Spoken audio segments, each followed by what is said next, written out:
Þá komið að 4. liði á dagskrá. Það Tjaldsvæðisveitur og Skarðshlíð 20, breyting á aðalskipulagi. Til máls tekur bæjarfulltrúi Þórhallur Jónsson. Forseti ágætu bæjarfulltrúar.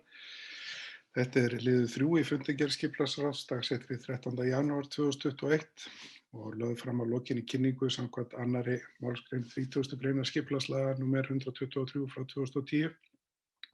Tillaga breyting á aðalskipulagi Akureyrar 2018 til 2030 sem nær til tjaldsvæðisreits við Þingvallastræti og lóðar nr. 20 við Skarðshlíð.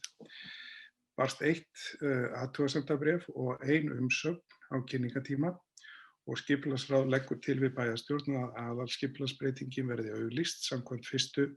málsgrein 31. greinar skipulagslaga nr. 123/2010. Þá hefur bæjarfulltrúi Þórhallur Jónsson lokið máli sínu. Orðið laust þennan lið. Sem enginn hefur hvatt sér hljóðs, þeir sem geti samþykkt að auglýst verði þessi skipulagsbreyting gefið merki. Það 11.